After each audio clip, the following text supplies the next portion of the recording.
got a router that I haven't seen yet. Fonera phone, and it's not the original. Talk about Fonera and what their business model is.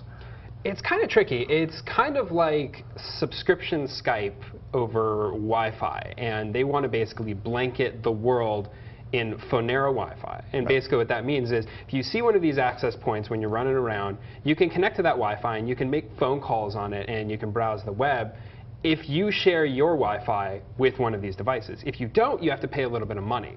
And you can actually earn some money by doing that, by sharing your internet connection. It's kind of tricky. Met anybody who's actually earned any money from them yet?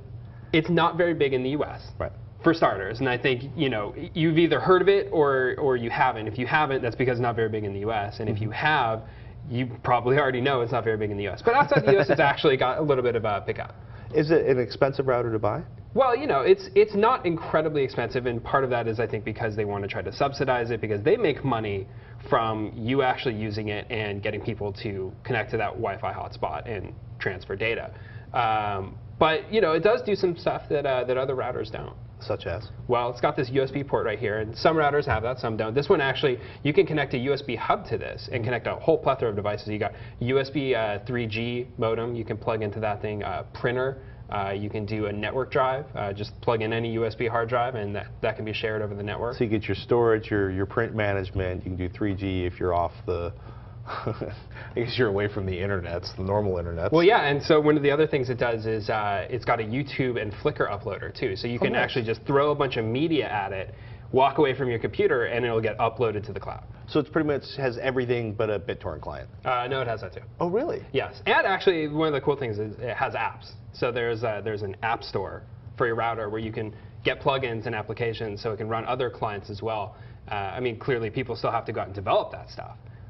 But it can run on there. So it sounds like it's got a lot of the features of like a Windows Media Server or a Drobo Share or... Yeah, a little bit, except it's your router, which is a good place to have it. You don't want these things on the edge of your network. You want them in the middle of your network. It's really valuable there. So the fact that this can kind of run all that stuff from the center instead of on the edge of your internal cloud. So how much does it cost? $99. It's actually pretty good for an 802.11n router, especially one that does all the stuff. Yeah.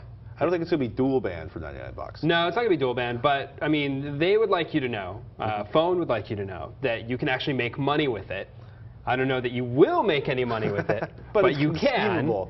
Technically, you could. There is a business model in place. Yeah, well, if you choose to buy it. If not, you can still just use it as a router. It's a nice theory. If enough people buy them, some of them will make money. Hopefully. I like that. One can only hope. I went with a more traditional 802.11 router in my house. I actually got one of the new Linksys routers, dual band router, 2.4 and 5 gigahertz. My neighborhood has dozens, something like 150,000 networks running on 2.4 gigahertz. B, G, and N. The B ones I especially love to make fun of, especially the ones that are open, as in unsecured with admin on the routers. We won't get into that. Anyhow, dual band equals compatibility with older gear in the house, fairly empty bandwidth for our newest, fastest hardware because we can run the 802.11n at 5 gigahertz. Now, up until a couple weeks ago, my Linksys WRT610N simultaneous dual N-band wireless router was the best deal out there on a dual band till the Netgear WN DR3700, doesn't that just roll off the tongue, Range Max dual band wireless N gigabit router, continuing to roll off the tongue, came out. SmallNetBuilder.com's benchmark showed that the Netgear has much better throughput than the Linksys, at least in weak signal locations. So if you're looking for, basically, if you've got a bigger house, that's the way to go. They test throughput, it's really interesting, they test throughput across a half dozen rooms. And it was really disheartening to see that, in their test situation, my router was getting spanked by the slightly newer. Do a really good job, though. Very thorough. It's amazing because nobody else is testing network hardware anymore. So if you are shopping for network hardware, it's definitely worth heading over there. I grok the physics that 5 gigahertz performance is going to be weaker than 2.4 gigahertz, right? The shorter the wavelength, the worse it is at covering through distance or going through walls. But it was phenomenal how poor 5 gigahertz works, even in my poorly built, small wooden house. I'm actually moving the router from the garage to the main floor and to the center of the house to try to make up for the fact that a thin layer of sheetrock and some So here's a little tip from me to you. Okay. Get Tomato or DDWRT, and then just crank up the amperage. Just go all the way outside of FCC rules. Just Nail it. Receiver sensitivity is actually much more valuable than cranking up the amperage. This is true. And a receiver sensitivity. Did I mention Ethernet's a really good solution? I like the Ethernet. Well, it was amazing. What's unfortunately, there's no open firmware that allows you to abuse the new 802.11n stuff yet. But it was. I'm just going to move it to the middle of the house and then start from there. Can I just throw one other thing out there? Why do these all come with 4 ports? I mean, does nobody use more than 4 Ethernet ports? I use like 20. Because that way they can sell you more hubs. These guys Actually, they're all don't even make a switches now. Somebody's got to make one like an 8-port or a 10-port. I keep thinking it's going to happen, and then I keep basically. What's really funny is trying to find something larger than a 5-hub switch at the local computer store.